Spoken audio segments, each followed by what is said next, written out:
Hello, you're welcome to the Eyfs Matters at Supreme. This is an e-article for parents to keep them abreast of all the Eyfs matters that matters to us and matters to them at the same time. To my right, I have I'm Mary J. and to my left, And I'm doing Solonio. and I am Oluwatoyin Falere. You're welcome. The Eyfs. What exactly is the Eyfs? The Eyfs is an acronym for Early Years Foundation Stage. And at Supreme Education Foundation School, Magdalene, Lagos, Nigeria, we use the Eyfs framework as a basis for our nursery. So some schools call it early years, we call it the Eyfs unit or the section of the school. It's amazing, it's interesting, it's awesome, it's brilliant, it's exciting to be reaching. It's so much more. It's about the children 0 to 5 years. It's so much more. It's engaging. It's most of the time I see us as so lucky. You know, teaching profession is an out of this world kind of. It's beyond job. It's beyond just working. It's a calling. It's passion. If we are not passionate, so how are we going to be on the floor, rolling on the mat, and to drive home, learning, just to bring to life what we want the children to learn, and seeing them grow, seeing them move from one developmental state to the other, seeing them achieve so much. It's amazing to be part of this team. And I can assure you, you're going to learn so much from us all, even more. You see different faces every other week, and you get to learn more. You get to know much more of what we offer at Supreme, just like what Oluwatoyin said while she was talking. So I will leave the floor. I'm still your Solonio, so I don't know if Mary want to continue from where I stopped. To me, it's too much more. Yes, just to add to what Oluyemisi just said, in Supreme, just as the name implies, we are really supreme. So we do a lot of things in a supreme way. And talking about our early years, if your children are not here, they are nowhere. So you just need to bring them here so that they can have a supreme way of nurturing these little kids. Thank you. Oh, we are so proud of what we are offering. Are we not being proud? Yes. Maybe said if you are not here, you are nowhere. Okay, if you are actually around Nagodo and its environment, it will be a privilege. It will be an opportunity for you to enroll your child with us at Supreme Education Foundation School. So the Eyfs actually at start from age 0 to 5 years. So when they are, clocking 5, celebrating their 50th birthday, we're already thinking that, oh, this girl is moving on to this stage, oh, this boy is moving on. But even at that, we are happy to know that the foundation is laid. Then all other things can follow, all other things are sorted. Our Eyfs framework is just about the skeletal work of what is the Eyfs is all about. It is a learning program that is being built on the prime and the specific area. The prime, you know the word prime is so important that it's not about defining it. It's more about the total child. It's more about what is needed at what point in time in the learning, at each learning stage. So the prime areas we're going to talk more about that, but I just want to say that it's been amazing working with these children. I remember a child 4 years ago or so, he should be in reception now, reception, and I walked into the classroom. I had my dropping and with Mrs. Addison here. I call her Wicked most and sorry for that. And the boy screamed from his seat, called my name and said, "Shut the door!" I told her that, who said that?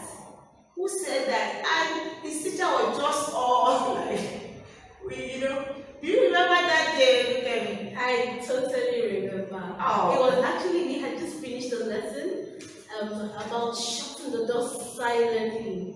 And that was when you came in, and unfortunately, we had to use it as an experiment. Which is actually accepted because Learning has actually taken and I wish you were there to see the shock all over my face. Who just said that? Who just said that? shocked as well. The boy at that time was only 2 years. He was too. And I was like, you actually said that? And he said with all seriousness, as in, I knew what I said, shut the door behind you. So I did as instructed and I did. So now, talking about the prime areas now, I'm thinking that, don't you think that EYFS is not just, it's not a program that should be available for the able? Because every child is born ready, able to learn, to explore, to acquire. So wouldn't it be so just right to create an environment for every child, every Nigerian child, to pass through the EYFS stage? It's beyond going to a nursery school, it's beyond, my child is going to a nursery and primary school, it's beyond going to a private school. It should be all about my child is being enrolled in the early childhood program. So some country call it early childhood. I know the UK is being called EYFS, early years foundation stage. And the framework is just about a guide on how to see that each child is being followed. The developmental stages are being adhered to, their learning ability are not just being ignored by it will get there. No, we are following it as it should be. So I know you have a lot to say using the experiences, your different experiences in your different years at Supreme Education Foundation, where every child matters. I would actually like to talk about the prime areas.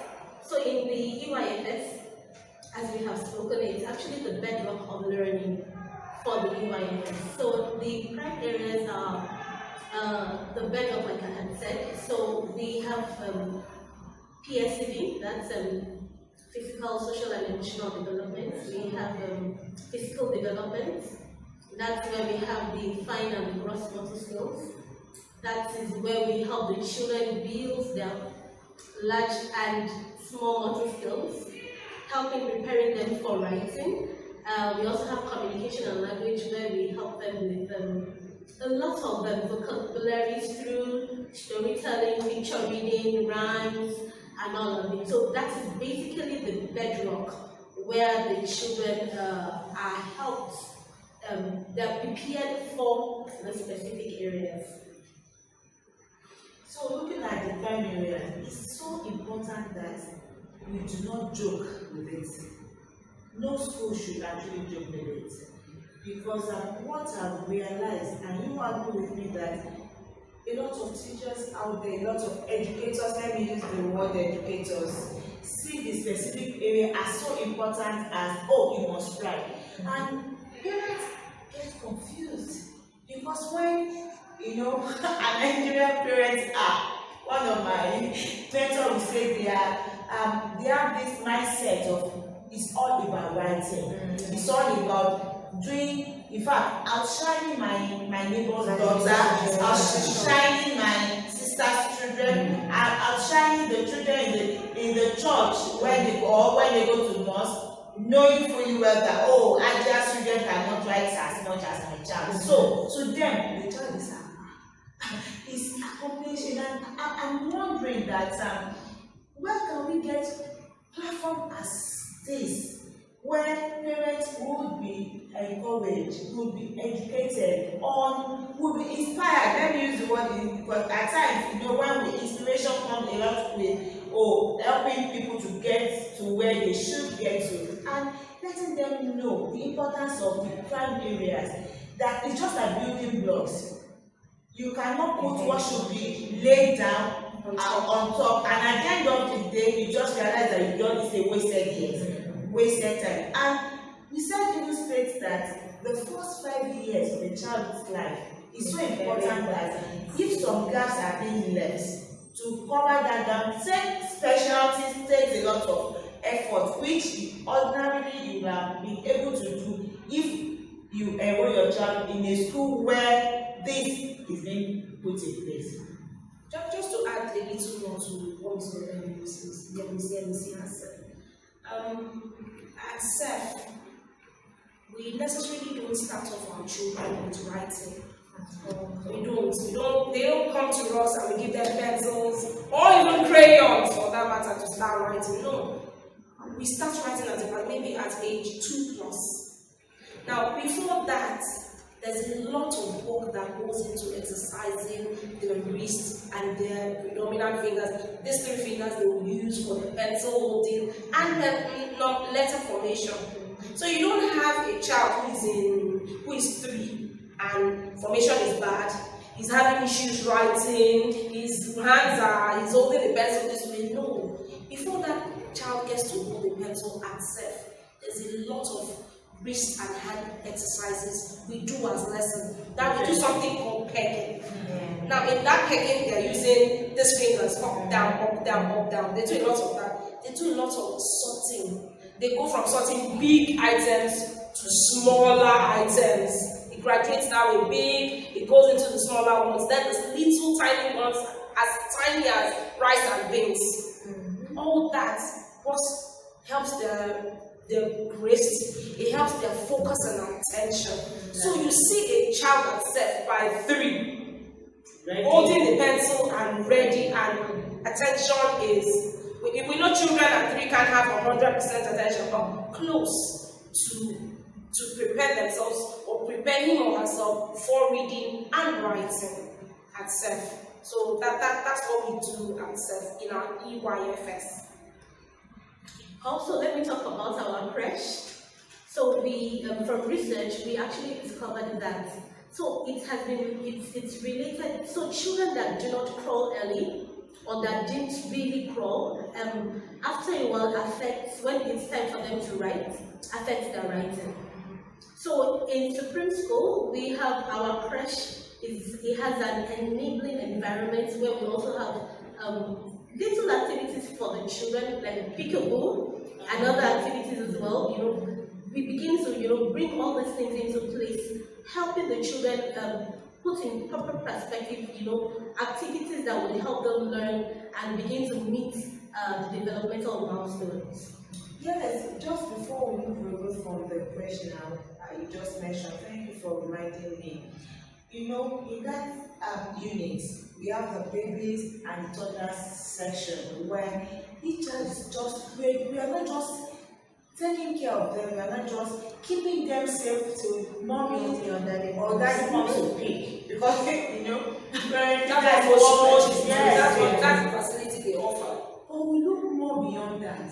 We look more, especially to the nutritional value. How does this child eat? What kind of food have we observed that this child doesn't take? We find most of the time we interview parents who is preparing this, who is in charge of washing of this child plates and cutlery.